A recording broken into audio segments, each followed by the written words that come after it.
내면에도 외면에도 끌리지 않는 그런 좌선하십시오. 삶에 대한 무사람들의 견해를 거부하거나 따름도 없이 있는 그대로 진리에 이르게 하는 37가지 수행법, 37조도법이죠.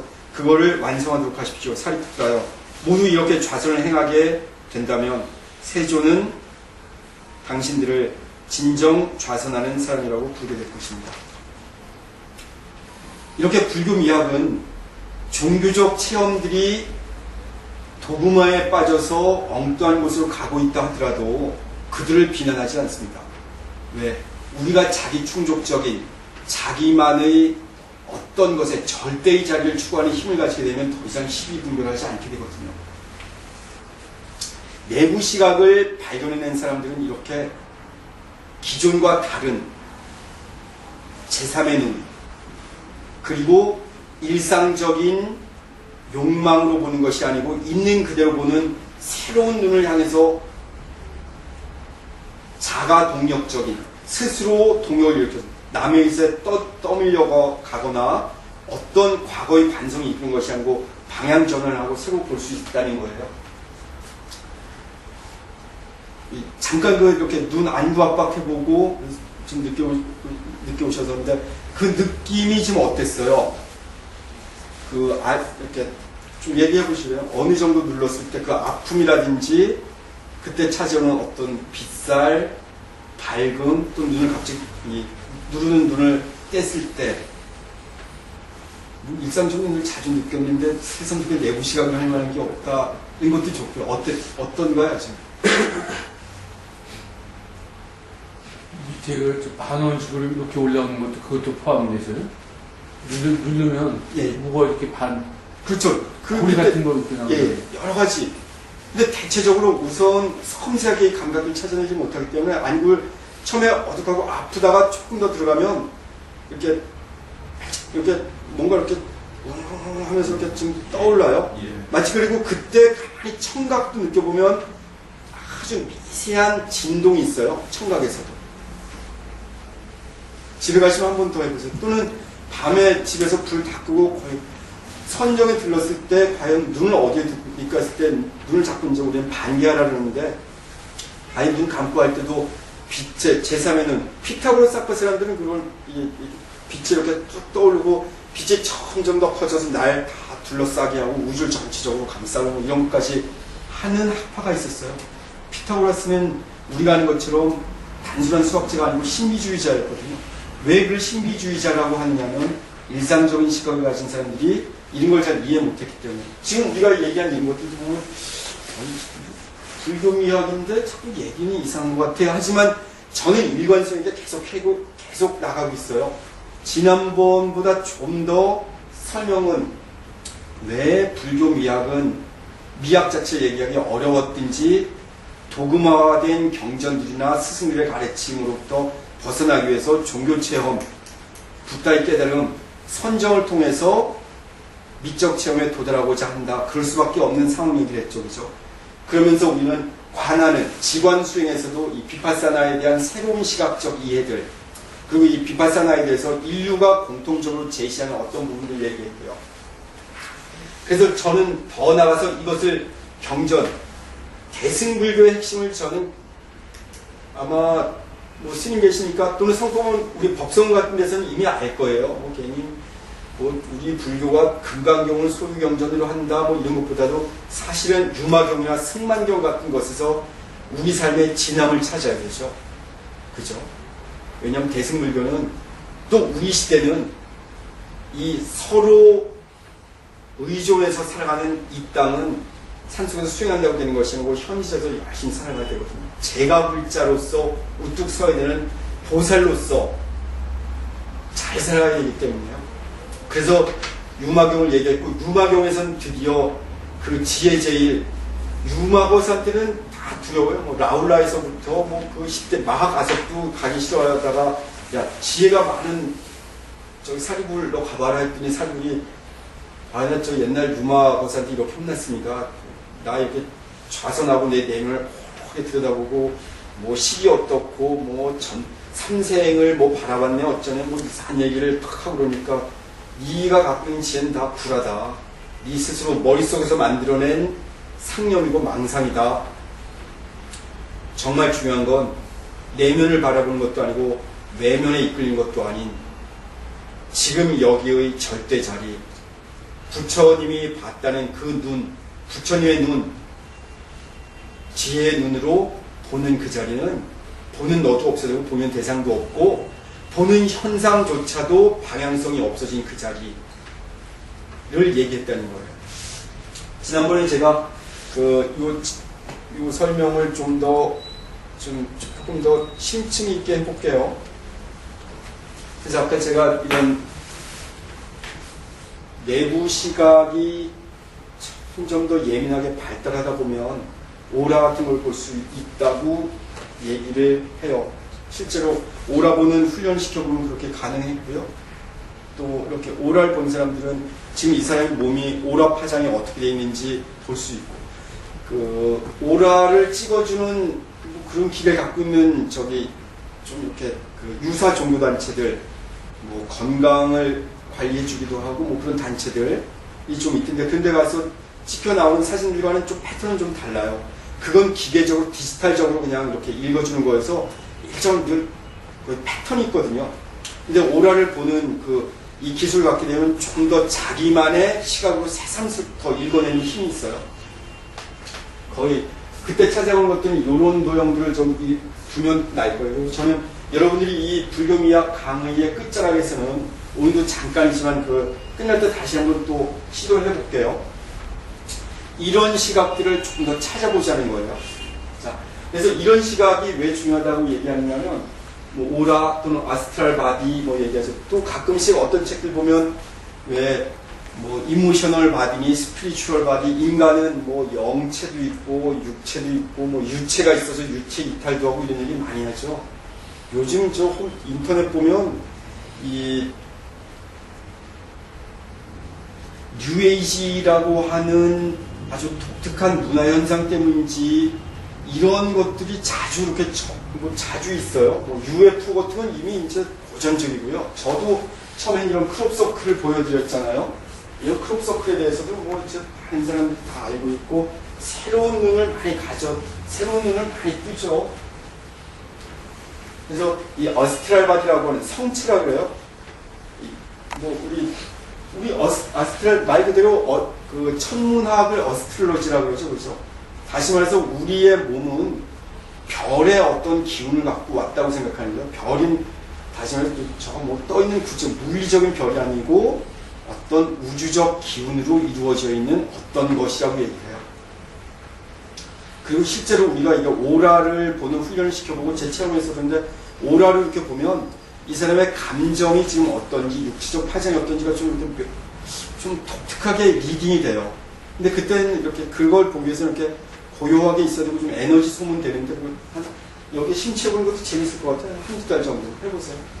그리고 이거 알려드리면 주식 시장에 이걸 적으면서 돈 벌었다는 사람도 있는데, 그걸 가지고 저한테 와서 술 사줬다는 사람은 없어서 소문 없지 마요. 제가 이런 것들의 배경이 뭐에 있느냐면, 불교 유식학하고도 이제 바로 연결되는 부분인데, 이건 그냥 순수한 인도 철학적 입장으로 그냥 정리가 된 거예요. 오장설이라고 해서 우리의 육체, 과연 인간이 어디까지 육체냐라고 이제 고민을 많이 했던 사람들 보니까, 이 인간의 육체는 가만히 보니까 고기 먹으면 이 사람 숨 쉬고 뭐 할 때 소변 보고 할 때 고기 친한 냄새가 나오고, 채식하면 순수해지고 또 단식을 하면 맑아지더라. 그래서 우리가 먹는 음식으로 이루어져 있구나라고 표층에서 읽어요. 그걸 안나 마약 꼬샤라 그래요. 이 안다라고 하는 건 물질, 이 음식 뭐 이런 것이거든요. 근데 그것만이 아니고 더 섬세하게 들으면 어떻게 우리가 뭐 먹는 것이 호흡을 통해서 소화가 되고 이루어지죠, 그렇죠? 그 산소가 들어가서 이렇게 산화되기도 하고, 또 효소들이 작용할 때도 산소가 개입되잖아요. 근데 이 산소를 궁극적으로 공급받는 곳은 바로 호흡인데, 그래서 뿌라나 마야 호샤라고 얘기를 했던 거예요. 좀 더 깊이 들어갔더니 이 인간이 가만히 보니까 야 먹는 음식이라든지 호흡만이 아닌 것 같더라. 음식도 안 먹었고 호흡도 그친 요기들 수행자들 보니까 그의 위대한 정신성 하나로 버텨가는 게 있더라. 야, 부처님 봐라. 그래 저기 그 사실지 않지 모르는 경전에는 뭐그 동안 쌀알 하나를 먹고 일주일씩 버티고 이랬다 그러잖아. 그 위대한 정신들은 저렇게 있었는데 마하트마 간디 같은 존재 그렇게 있었는데 엄청난 고문에도 자기 삶의 진리를 밝히기 위해서 있었던 많은 위대한 정신들이 있었는데 그들은 이런 먹는 음식도 아니었고 단순하게 우리가 숨쉬는 호흡도 아니었다. 그보다 특별한 무엇이 있을 거다. 그것은 바로 그 사람의 정신일 거다. 그래서 수다니파타라든지 법궁에도 당신이 생각하는 것이 당신의 인격이다 라고 얘기하죠. 그렇죠? 나는 브라만을 해서 위대한 자야. 그랬더니 야 위대한 자는 혈통으로 핏줄을 태어나는 게 아니다. 당신이 어떻게 생각하는가가 당신을 존엄하게 만들기도 하고 그때게 만들기도 한다. 당신의 생각이 바로 당신이다. 니까야에 발견되는 부처님의 말씀이에요. 이건 그리고 다른 베단타, 요가, 뭐 샹캬 철학의 경전에서 똑같이 나와요. 이 부분이 바로 마노 마야 꼬샤예요. 우리의 의식, 말라식 할 때 이 어원이 이거거든요. 마노, 말라식. 우리의 기본적인 이런 생각보다 조금 더 섬세한 의식. 근데 꼭 그것만도 아닌 것 같더라. 부처님이 추구했던 것은 단순하게 이런 섬세한 의식이 아니고 뭐 좀 지혜 같은 것이 있지 않았겠느냐.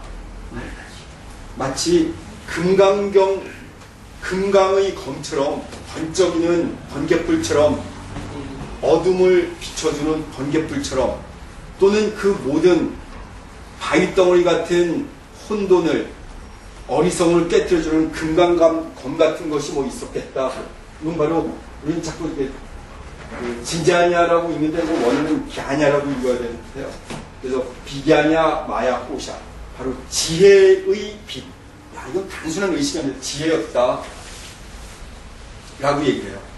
인간이 이 물질을 찾아가는 게 벌써 여기까지 빵 먹고 고기 먹고 해서 만들어진 게 나다. 근데 꼭 그것도 아니라 호흡이었다. 근데 그것도 아니고 의식이다. 그런데 이런 그냥 그런 아주 미세한 정말 초선정에 들어간 일선정에 들어가서 그 뭐 비탁하니 빗자르카니 빗자라니 뭐 비탁하니 뭐 이런 얘기 막 하죠. 그죠? 뭐 심, 뭐 상, 뭐 무상, 유상 산맥 어떤 얘기할 때의 그런 것보다 더 깊이 있는 그 의식을 비춰주는 그 자리. 마치 신수와 해능이 그 법거령을 할 때, 야, 뭐, 난 매일 거울 닦을 거야.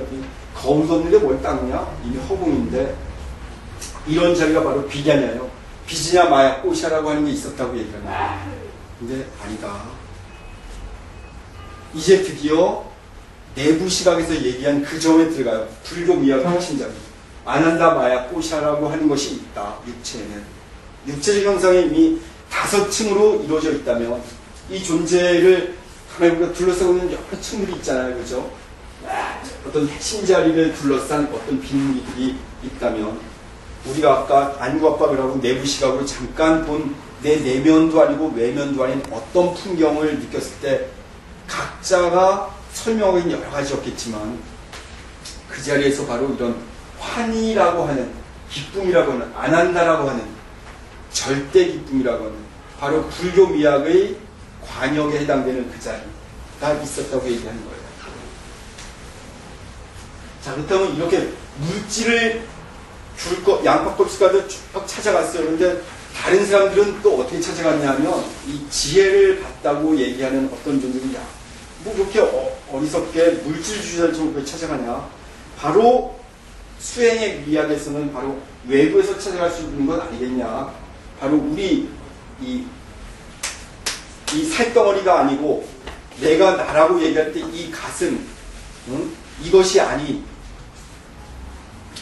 육체를 벗어나서 내가 비록 나라고 지칭하지만 나라고 얘기하는 건 너머에 있는 근본적인 나, 그 아트만, 우주적인 형상 브라만이겠지만 그런 것은 어떻게 이루어져 있을까라고 찾아가요. 이거 좀 잘못되면 이건 사기서예요. 네 가지의 존재의 방식이 있다는 거예요, 정신에. 그래서 요거를 사띠암이라고 얘기해요. 그 사띠암, 절대적인 진리 자체, 뭐 이렇게 얘기할 수 있겠죠. 이 아트만, 그걸 이제 아트만이라고 얘기하는데, 야, 우리의 의식은 가만히 보니까 기가 막히게 있더라. 망상이 없이, 꿈 없이, 온전히 성성하게 깨어있는, 성성적적의 그 자리가 있을 거다. 성이. 깨어날 성자죠. 깨어있을 성. 야, 근데 아니다. 우리가 깨어있는 것이 참된 깨어남이겠느냐? 어쩌면 우리는 백일몽을 꾸고 있는지 모른다. 내가 지금 이거 보고 있는 것이 내 눈이 병들어서 썩은 새끼를 보고 뱀이라고 착각하는 건지 모르지 않느냐. 그리고 너와 내가 어제 뭐 똑같이 봤는데 네가 설명하는 것하고 내가 설명하는 게 다른 거니까 넌 네 식의 꿈을 꾸고 난 내 식의 꿈을 꾸고 아니냐. 더 나가서는 뭐 장자처럼 나비가 난지 나 도대체 모르겠다고 이런 우리의 이런 깨어있음을 근본적으로 의심한 존재들도 있었어요. 의식이 이미 더 다르죠. 그죠? 의식의 차원은. 이건 꿈, 몽위. 아, 올바른 꿈. 근데 세 번째는 꿈도 없고 잠도 없는, 잠자는 것도 잠자지도 않아요. 그리고 꿈도 아니에요. 그렇다고 이게 깨어있는 것도 아닌 숙면이. 한 이선정쯤이 바로 이 숙면이라고 얘기를 해요. 우리 참선에 돌입했을 때. 그리고 대부분 살아서는 삼선정까지 가기는 좀 어렵다 그러네요. 왜냐하면 제가 아까 그랬죠. 깨달음에 도달하는 그 사람은 이미 현실을 살아갈 수 없다. 뭐 신흥종교 교주가 돼서 뭐 다 집단 병리, 정신병리 현상을 앓고 있든지 뭐 그때는 모르니까. 야, 근데 그것도 아니다. 완전한 휴식. 여기에 사위는 그 완전한 뚜리아라고 우리 왜 가끔 인터넷 같은데 이런 깨달음에 대해서 이렇게 쓰는 사람들 별칭 보면 뚜리아라고 쓰는 사람들이 있어요. 혹시 기억 한두 번 본 적 있을 거예요, 아마. 이 뚜리아가 바로 이 사위예요. 존재, 우리 의식에 아뢰아시보다 더 제9식이라고 얘기하는 어떤 식까지 또 얘기하죠. 그래서 이 사람이 쪼개기 좋으니까. 이 아뢰아식 너머에 있는 어떤 것도 있었다고 얘기를 해요. 그 자리, 뚜리아, 이 사위를 얘기해요. 그래서 이렇게 사위설과 오장설에 의하면 이 적정, 사위에 도달했을 때, 그리고 아난다 마야 꼬샤라고 하는 그 자리에 도달했을 때, 그 점이 바로 제가 계속해서 반복적으로 얘기하는 비파사나의 그 자리고, 이런 내부 시각이 극대적으로 자기 기능을 할 때.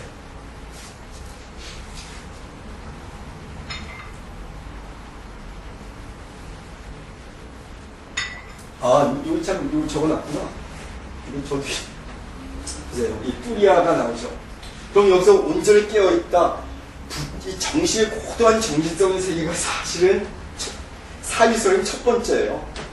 바로 여기서 우리 붓다, 세종을 뜻하는 붓다가 이 자리에 있는 거예요. 붓단타라고. 이거보다 좀 더 깊게 들어가는 자리. 스바프란타. 우리 윤회를 얘기할 때 뭐 쌈사라라고 얘기했는데 쌈프라사타라고 하는 자리가 바로 이런 꿈도 아니고 잠도 아닌. 도대체 우리 지금 도달하기 어려운 자리죠, 그죠? 이건 완전히 깨어있는 것도 아니고 꿈꾸는 것도 아닌. 다시 말해서 요 숙면이 정도 쌈프라사타 자리가 바로 사리 보살이 질책받았던 이 그 정도까지 가야 되는 거 아니냐라고 지적받는 자리예요, 사실. 정신이라는 게. 그죠? 아까 다시 한번 또 읽어드릴게요.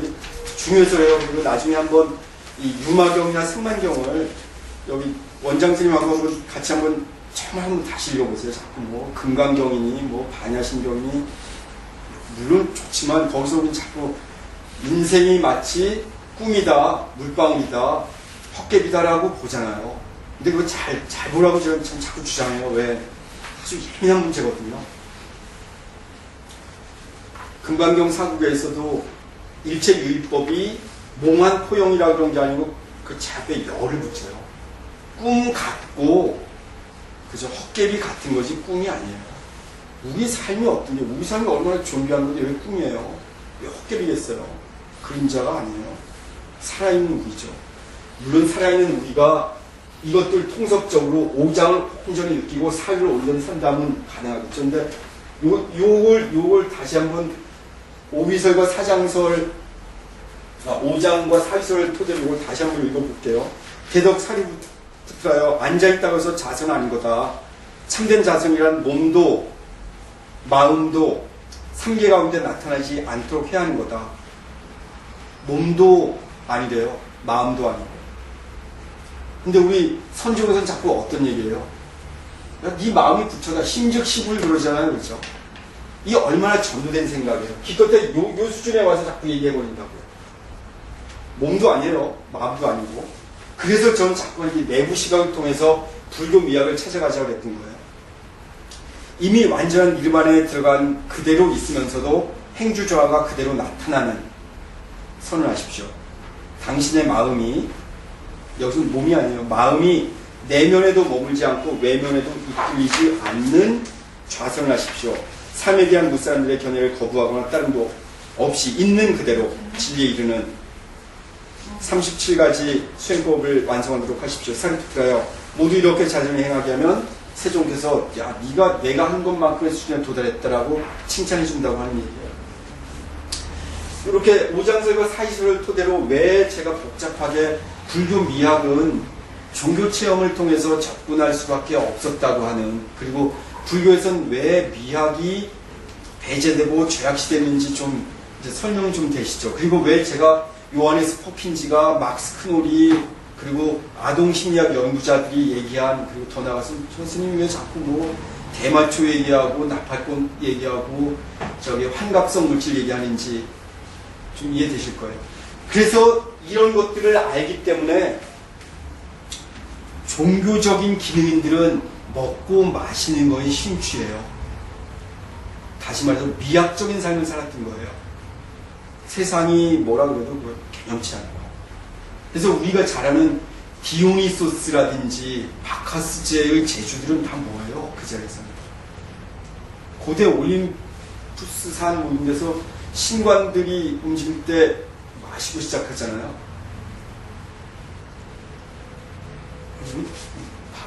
제가 좀 이상하게 너무 짧은 얘기는 아닌데, 이게 중요한 얘기죠.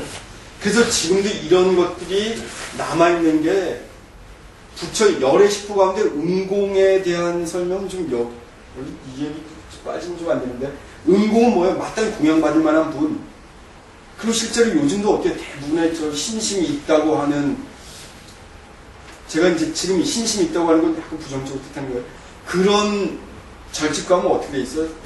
스님들 먼저 드시라고. 물론 그 공경하는 거 좋죠. 그래서 스님들 먹으면 뭐 이런 차별화된 게 좀 있죠. 이 흔적이 아직 그렇게 남았어요. 그런데 이런 참된 의미가 전수된 것이 아니고 그런 형식적 외피만 자꾸 우리에게 전해지는 거예요.